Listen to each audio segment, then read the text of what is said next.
¿Qué tal? Muy buenas, bienvenidos a su resumen sencillo, rápido y con una visión independiente del mercado.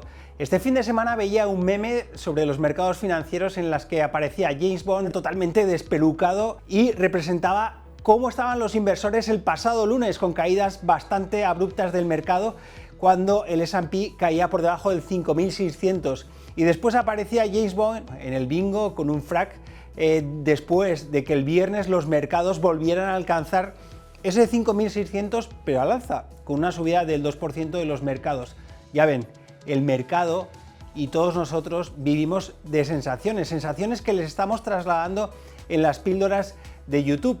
Y si bien el jueves pasado la noticia estaba en que el S&P estaba entrando en zona de corrección con una caída del 10% desde máximos y las 7 magníficas estaban entrando en un mercado bajista porque caían más del 20%, el viernes todo era positivo. ¿Por qué? Porque el mercado había rebotado un 2%, las acciones de Momentum habían rebotado desde mínimos un 8,5% y estábamos viendo cómo posiblemente, según la estacionalidad de otros años, los mercados en las próximas 6 semanas lo podrían hacer mucho mejor. Y esto estaba coincidiendo con salidas brutales de patrimonio dentro de la renta variable, sobre todo de los fondos de inversión. La semana pasada la volatilidad estaba provocada por estas idas y venidas o estos aranceles intermitentes de Trump, por las conversaciones de paz, por las idas y venidas sobre la recesión en Estados Unidos y muchas noticias geopolíticas.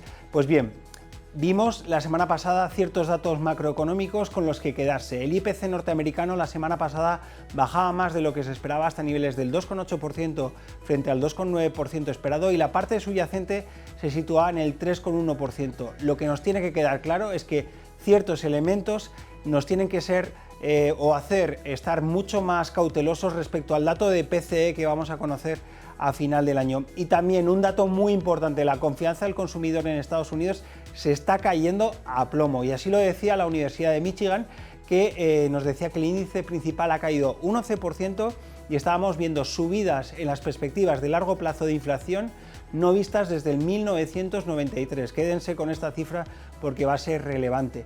Esto hacía que los mercados norteamericanos la semana pasada cayeran un 2,20%, un 2,40% en la parte tecnológica y lo único que aguantaba era la renta fija gubernamental norteamericana y el oro, que subía más de un 2,50% la semana pasada. La renta fija europea no era capaz de comportarse igual de bien que la renta fija norteamericana y caía un menos 0,14%. A pesar de los fuegos de artificio que estamos viendo que están haciendo que pasemos del MAGA al MEGA, es decir, a hacer a Europa otra vez mejor, la renta variable europea no conseguía cerrar en positivo y caía un 1,17% como consecuencia de las últimas noticias de aranceles por parte de Trump. Ya ven, la última parte de la semana nos decía que nos iba a imponer un 200% de arancel al vino y a otras bebidas alcohólicas como consecuencia de los aranceles o la retahíla de respuestas que desde Europa se están lanzando para frenar toda intentona de Trump, como en el caso del whisky. La parte positiva aquí en Europa sigue viniendo de Alemania. En la última parte de la semana, el próximo canciller alemán, Merz, llegaba a un acuerdo con los verdes sobre el gasto en infraestructura y el gasto en defensa y también se pronunciaba el Tribunal Constitucional alemán diciendo que no va a tener en cuenta las proposiciones que eviten el voto esta misma semana de este nuevo gasto en infraestructura y defensa. La zona que también aguantaba bastante bien como Europa era Asia y en particular China. Se está hablando ya de la put de Xi Jinping porque Xi Jinping está haciendo un claro intento por potenciar la economía y la tecnología. Por eso solo el MSCI chino caía un 0,14%. Nosotros a lo largo de esta próxima semana tenemos claro qué es lo que el consenso va a mirar de cerca y va a ser la reunión de la Reserva Federal el miércoles. No se espera ningún recorte de tipos de interés, pero sí que tendremos datos sobre la nube de puntos y tendremos datos sobre las proyecciones macroeconómicas. Tienen que sacarnos de la duda de cuántas bajadas de tipos de interés esperar para este 2025, si 2, como actualmente descuenta el mercado, o 3, como descontaba la semana pasada. La inflación y el crecimiento serán primordiales. ¿Y a dónde vamos a mirar nosotros? Fuera del consenso, principalmente al consumo. La semana pasada hemos visto aerolíneas norteamericanas que nos han dicho ojo con el consumo, también ha sido el caso de Puma o de Inditex, y hay que seguir más indicadores sobre la caída en consumo internacional. Y también el otro elemento es la evolución de la deuda corporativa. La semana pasada hasta el jueves la deuda corporativa en Estados Unidos y en Europa lo ha hecho peor que lo que estábamos acostumbrados. Y si empiezan a ampliarse las primas, esto podría llevar a la renta variable europea y norteamericana a mayores caídas. Mayores caídas es lo que esperamos nosotros que se produzcan. Puede que en esta semana, en la que también hay vencimiento de opciones y futuros, haya una ralentización de estas caídas, pero nosotros somos bastante pesimistas para el mercado de renta variable en lo que resta de año. Con este mercado y esta sensación, ¿qué es lo que les traemos hoy?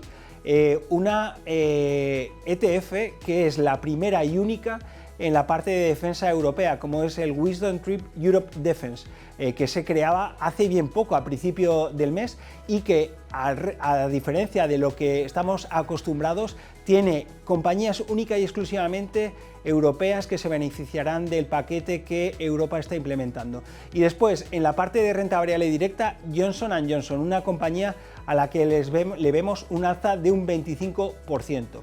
Todas las semanas les hacemos una pregunta y les hemos dicho qué cosas positivas estamos viendo actualmente y qué cosas negativas también vemos a la par. Con lo cual, la pregunta es la siguiente: ¿cómo ven los mercados de renta variable? ¿Acabarán por encima o por debajo de los niveles actuales? Como siempre, les deseamos una gran semana de mercado y les decimos que si quieren mantener el tono a los mercados financieros, tienen una nueva cita la próxima semana aquí con Beca.